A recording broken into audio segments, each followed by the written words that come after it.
السلام علیکم۔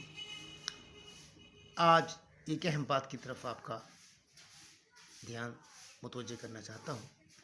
آپ نے دیکھا ہوگا کہ فیس بک پر بہت سے یوٹیوبر پرینک ویڈیوز شوٹ کرتے ہیں، اور ان کا ٹاپک کیا ہوتا ہے؟ کسی کو ڈرا رہے ہیں، کسی پر پانی کے غبارے مار رہے ہیں، کسی پر منہ پر سپرے کر رہے ہیں، کسی کی لڑائی کر رہے ہیں، کسی کو مار رہے ہیں، کسی کے اوپر ڈرم ڈال رہے ہیں، یعنی گویا سب بےہودگی جو ہے وہاں پہ ڈالی جا رہی ہے۔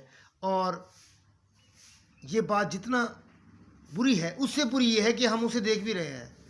ملینز کے حساب سے لوگوں نے دیکھا ہوتا ہے، ان کو شیئر کیا ہوتا ہے، ایک دوسرے سے اس حوالے سے بات کر رہے ہوتے ہیں۔ یہ کتنا بڑی ستم ظریفی ہے کہ آپ لوگوں کے لیے مسائل کا باعث بنیں، لوگوں کو تکلیف دیں اور پھر خوش بھی ہوں۔ اب یہ کام وہ کیوں کہتے ہیں ہم آپ کو خوش کرنے کے لیے کر رہے ہیں، مسائل زیادہ ہو گئے ہیں، لوگ پریشان ہیں، تو ان کو خوش کرنے کے لیے، ان کی انجوائمنٹ کے لیے کر رہے ہیں، تفریح تباہ کا سامان پیدا کر رہے ہیں۔ تو اس کا مطلب یہ ہوا کہ دوسروں کو تکلیف دے کر اگر ہمیں تفریح ہوتی ہے، ملتی ہے، ہمیں خوشی ملتی ہے، تو ہم سمجھ جائیں نا ہم انسان نہیں ہیں۔ ایک اچھا انسان تو وہ ہوتا ہے جو دوسرے کے لیے فیضیاب ہو، دوسرے کو فیضیاب کرے، دوسروں کے لیے فائدے کا باعث ہو، کم از کم کسی کو نقصان نہ پہنچاتا ہو، اگر فائدہ نہیں دے سکتا تو۔ اور کچھ دن پہلے میں نے ایک ویڈیو ریکارڈ کی تھی، اور اس میں نے بتایا تھا کہ بندے 3 طرح کے ہوتے ہیں، ایک درندہ، ایک زندہ، ایک مردہ۔ درندہ وہی ہے جو پرینک ویڈیو بناتا ہے، لوگوں کو تنگ کرتا ہے۔ مردہ وہ ہے کہ جو اس پر کوئی آواز ہی نہیں اٹھاتا، اور زندہ وہ ہے جو اس پر بات کر رہا ہے، بات کرتا ہے، کرتا ہے اور کوشش کرتا ہے کہ اسے نہ دیکھے۔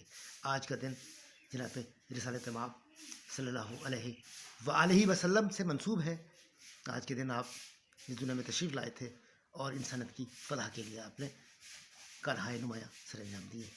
آج اس دن کے حوالے سے ہم ہر سال دن مناتے ہیں۔ اگر ہم ہر سال دن مناتے ہوئے اپنے نبی کی کوئی ایک سنت بھی زندہ کر دیں تو ہم پر جنت واجب ہو جائے گی۔ تو آج آئیں، عہد کرتے ہیں، مجھ سمیت جتنے لوگ یہ ویڈیو دیکھ رہے ہیں، آئندہ وہ کسی پرینک ویڈیو کو نہ دیکھیں گے، نہ لائک کریں گے، نہ شیئر کریں گے۔ تو کیا خیال ہے؟ آج کے دن تم میں سے بہتر وہ ہے جو دوسروں کو نفع دے، نفع پہنچائے۔ اپنے لیے وہی پسند کرو جو دوسروں کے لیے وہی پسند کرو جو اپنے لیے پسند کرتے ہو۔ تو آئیں آج اس پر عمل کرتے ہیں، انشاءاللہ اللہ تعالیٰ ہمیں کامیاب کرے۔